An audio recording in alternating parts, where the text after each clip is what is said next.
Estamos de vuelta para conocer detalles de la investigación periodística de esta noche. De enero a la fecha han desaparecido 300 mujeres que han sido asesinadas. Lamentablemente el 80% de estos casos han quedado en total impunidad. Las últimas horas han sido cruciales. Lamentablemente varias mujeres han sido ubicadas sin vida y de una forma también violenta. Todos esos detalles sobre casos específicos los vamos a tener esta noche con Juan Víctor Castillo. Bienvenido, Juan Víctor. Buenas noches. Buenas noches, Juan Víctor. ¿Qué tal, Alejandra, Sandy, televidentes? Muy buenas noches. Debido a la ola de violencia que ha afectado a las mujeres, hemos tomado la decisión de abordar 3 casos específicos. Platicamos con parientes y con las autoridades para establecer los parámetros de investigación. Iniciamos en orden por edades y días. El viernes 19, es decir, la semana pasada, en horas de la noche, Normi Dayana Meléndez Girón, de apenas 15 años, con 2 amigos del sector de la zona 7 de Misco, Colonia Belén, se dirigía a una danza, a una iglesia evangélica. Asistía todas las noches como parte de este grupo evangélico. Según la información de bomberos municipales, en la 6ª Avenida 11 Calle, delincuentes dispararon en 16 ocasiones. Normi, de apenas 15 años, recibió 14 impactos de bala y, no conforme, los sicarios la ejecutaron, es decir, un impacto de bala en la cabeza. 2 de sus amigos fueron trasladados de urgencia al Hospital Roosevelt. Uno de ellos lamentablemente murió. La mamá ha argumentado que Normi no tenía ningún tipo de amenaza de pandillas, ni tampoco implicada en estas gavillas. Se dedicaba específicamente a los estudios y a la iglesia. Segundo básico cursaba y tenía muchos sueños e ilusiones. Uno de ellos era graduarse como abogada y exige justicia por este lamentable caso. El segundo hecho violento, un día después, en el departamento de Chiquimula, Elsie Romero Maldonado, de 33 años, según el reporte inicial, el sábado en horas de la noche fue invitada por amigos, abandonó su hogar en Esquipulas, Chiquimula, y se dirigió, según la línea de investigación, a la velada para la elección de la señorita Chiquimula y Flor de Feria, aparentemente con 2 amigos. Sus hijos de 11, 15 y 2 años se quedaron en la residencia. A eso de las 3 de la mañana, bomberos fueron alertados que en la ruta que comunica a Ipala, Chiquimula, en aldea Obraje, un vehículo fue localizado quemado en el interior. Lamentablemente, el cuerpo calcinado de Elsie Romero Maldonado, de 33 años. Las autoridades han iniciado con las investigaciones para establecer las razones básicas y las autorías del femicidio. Elsie Romero Maldonado, según los parientes, no tenía ningún tipo de amenaza de muerte ni vinculación con ninguna estructura criminal. Su esposo radica desde hace varios años en los Estados Unidos y mantenía económicamente a la familia a través de remesas.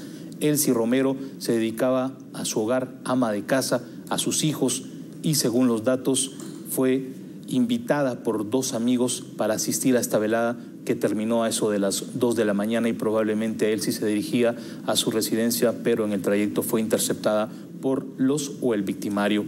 El último caso, domingo 21, un día después, Silda Sarat Lush, de 26 años, oriunda de Quiché y residente en Sololá, casada con un hijo de 2 años, trabajadora de una empresa de telefonía como impulsadora, salió de su trabajo a eso de las 8 de la noche el día domingo. Se comunicó con su esposo, le argumentó que se iba a atrasar porque tenía una invitación con unas amigas, pero lamentablemente nunca retornó al hogar. Un día después, varios pescadores del lago de Atitlán, en Panajachel, Sololá, la localizaron con señales de violencia, atada de pies y manos, semidesnuda, y según la información, aparentemente fue secuestrada Silda Sarat Lush, de 26 años. Juan Víctor, 3 casos que marcan precisamente esa ola de violencia en contra de las mujeres, pero ¿qué avances se tienen hasta el momento en cuanto a las investigaciones? Sabemos que es muy importante también las horas después para tratar de buscar evidencias que puedan llevar con el autor intelectual. Por eso básicamente era dialogar con la familia, porque más que otra persona, los parientes te pueden perfilar a las víctimas. En el caso de la estudiante de 15 años de segundo básico, Normi Dayana Meléndez, no se estableció ningún tipo de relación de pandillas, pero los investigadores que tienen el caso agregan que Normi aparentemente se hacía acompañar de 2 jóvenes que constantemente eran acosados por pandilleros de Belén, zona 7 de Misco, para integrar esas estructuras criminales. Se negaron en todo momento porque eran jóvenes que se mantenían activos en su situación de religión. En la evangélica asistían a danzar todas las noches, pero esto generaba obviamente una cierta amenaza por los pandilleros. En el caso de Elsie, la chiquimulteca, probablemente fue secuestrada cuando se disponía a retornar a su hogar porque la velada terminó a las 2 de la mañana y ella en su vehículo se dirigía a su hogar. Probablemente fue secuestrada en el trayecto y desviada hacia una ruta oscura donde los delincuentes, para borrar toda huella criminal, Sandy, Alejandra, porque es lo que realizan los maleantes, quemaron el automotor. Probablemente son personas muy cercanas a Elsie Maldonado porque pretendían no dejar ningún tipo de evidencia. Quemaron el vehículo y lamentablemente Elsie murió calcinada en el interior del automotor. La familia exige justicia. El esposo desde los Estados Unidos, imagínate qué dolor y qué sufrimiento, también exige justicia. El caso de Zilda Saralush de Sololá, ella al momento se establece dedicada a su hogar. El esposo argumentó que la última comunicación fue ese domingo a las 8 de la noche, que le indicó que iría a cenar con unas amigas y desconoce por qué desapareció. No presentaron denuncia de desaparición, sino fue horas después que la localizaron lamentablemente a orillas del lago de Atitlán en Panajache, el Sololá. Juan Víctor, en el caso de Elsie Maldonado, la chiquimulteca, quizá es uno de los casos que más impresiona, la forma en la que ella muere, la forma en la que, en cómo ella aparece calcinada. ¿Qué pasa también con los 3 hijos? Sabemos que deja 3 pequeños en la orfandad. Al momento de ella salir de su vivienda, ¿quién se quedó bajo el resguardo de estos menores? ¿Con quién fue la última persona con la que ella sostuvo contacto? ¿Qué le dijo? ¿A dónde iba? Las personas con las que iban eran de confianza. Llama peculiarmente la atención en este de los 3 casos por la forma en la que ella es asesinada. Los datos apuntan a que Elsie fue invitada por 2 amigos de la infancia de Esquipulas, Chiquimula. El niño de 11 años también quedó bajo el resguardo del mayor, que es el de 15, en las horas de la noche, a las 8 probablemente, según los datos primordiales, abordaron el automotor de Elsie y los 3 se dirigieron hacia la velada de señorita Esquipulas. Retornaron a eso de las 2 de la mañana. Las investigaciones, según las autoridades, están en reserva porque van avanzando constantemente. Hay 2 personas que obviamente servirán como testigos en este caso, que invitaron a Elsie a asistir a esta velada y según la información, Elsie retornaba aparentemente sola a su casa y fue desviada durante el trayecto. Y en este caso, por ejemplo, si fue secuestrada, fue raptada en ese momento, ¿alguna pertenencia que le hayan quitado, alguna llamada exigiendo algo? ¿O por dónde va la investigación también? Porque ¿con qué fin pretendían raptarla? La familia argumentó que Elsie no tenía ningún tipo de amenaza. Pertenencias de valor de Elsie obviamente se quemaron dentro del automotor.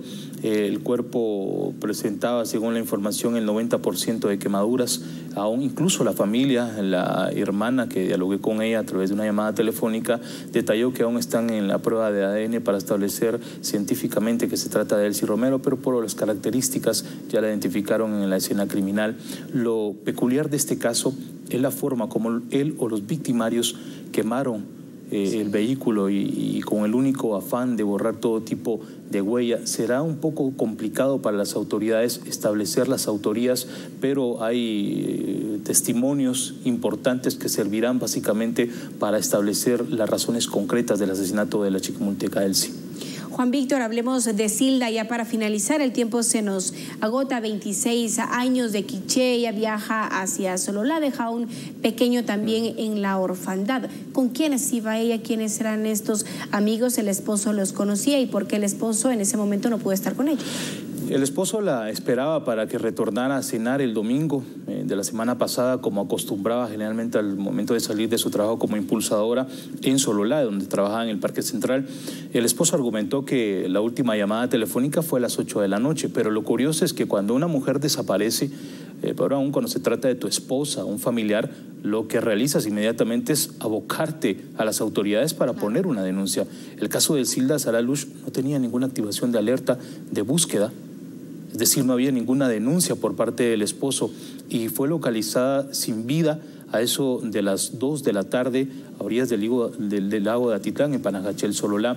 Hay situaciones muy curiosas que las autoridades se encargarán de investigar para establecer las autorías. Es evidente que ella fue ultrajada por la forma como se localizó el cuerpo, semidesnuda, atada de pies y manos y con golpes en diferentes partes del cuerpo. Se condenan estos casos definitivamente y ojalá que se pueda hacer justicia. Recordemos que no hay crimen perfecto. Gracias, Juan Víctor, por traernos toda esta investigación. Te esperamos mañana.